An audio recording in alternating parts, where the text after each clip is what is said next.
చేస్తూ ఉన్నాను. ఈరోజు ఆల్మానిక్ ప్రకారము బాప్తిస్మము మరి మిషన్కి ధృవీకరించి పంపుట అన్నటువంటి అంశాన్ని ఈరోజు మనము ధ్యానిస్తూ ఉన్నాం. బాప్తిజం, యేసుక్రీస్తు బాప్తిజం పొందినటువంటి సంఘటన ఈరోజు మనము ధ్యానిస్తూ ఉన్నాం. ఈ యొక్క బాప్తిజం అనే గ్రీక్ పదము, ఇంగ్లీష్లో బాప్తిజమము, తెలుగులో జ్ఞాన స్నానము.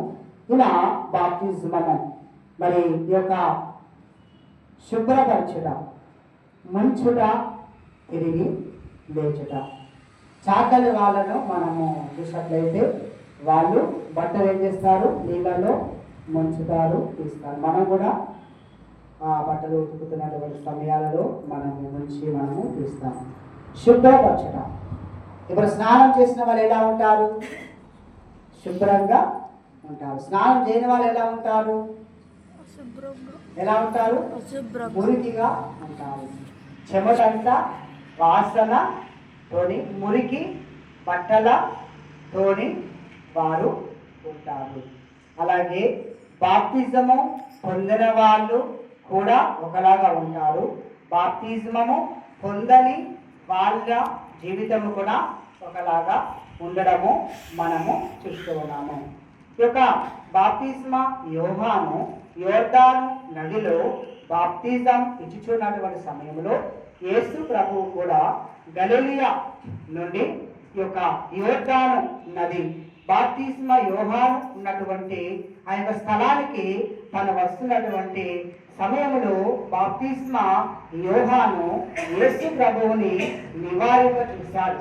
నేనే నీ చేత బాప్తిజము పొందవలసిన వాడును, నేను నీకు బాప్తిజము ఇచ్చుట ఎలాగు అని చెప్పేసి ఈ యొక్క తిరిగి ఆ యొక్క బాప్తిస్మ యోహాను యేసు ప్రభువుని అడగడము మనం అక్కడ చూస్తూ ఉన్నాం.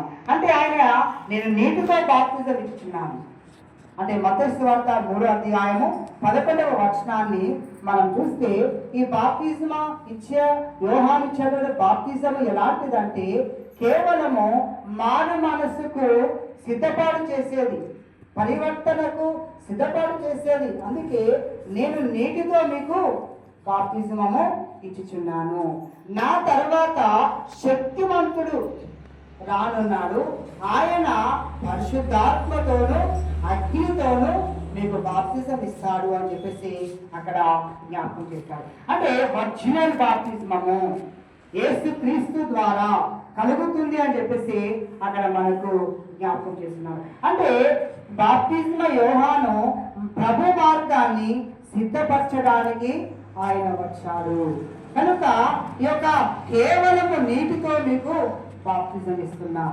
మారు మనసు నిమిత్తం, పశ్చాత్తాప నిమిత్తము అని జ్ఞాపకం చేశాడు. కనుక యేసు ప్రభు వచ్చి తన ముందు నిలబడినప్పుడు నేనే నీ చేత పొందాలి కదా అన్నప్పుడు నీతి యావత్తు ఇలాగూ జరగనిమ్ము అనగా దేవుని యొక్క చిత్తం, దేవుని యొక్క సంకల్పం.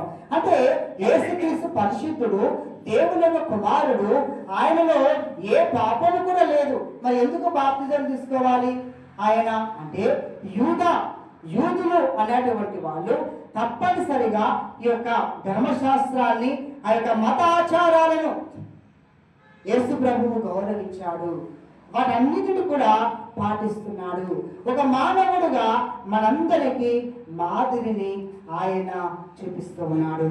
అందుకనకే ఆయన పరిశుద్ధుడు, దేవుని కుమారుడు, దేవుడు అయి ఉండి కూడా బాప్తిజం యోహాను ద్వారా యేసు ప్రభువు ఆ నీటిలో మునిగి 30 సంవత్సరాల వయసులో యేసు ప్రభు యోర్దాను నదిలో బాప్తిజాన్ని పొందుకున్నట్లుగా మనం చూస్తున్నాం.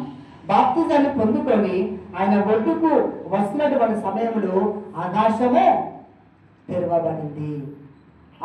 తెరవబడింది. పావురము యేసు ప్రభు మీద వచ్చి పరిశుద్ధాత్మ తన మీద వాలడము మనం చూస్తూ ఉన్నాం. తర్వాత తండ్రి దేవుడు మాట్లాడుతున్నాడు. ఏమంటున్నాడు? ఈయనే నా ప్రియమైన కుమారుడు, ఈయన యందు నేను ఆనందించుచున్నాను అని చెప్పేసి అక్కడ జ్ఞాపకం చేస్తూ ఉన్నాడు. అంటే త్రిత్వము అక్కడ మనకు కనిపిస్తుంది. తండ్రి కుమార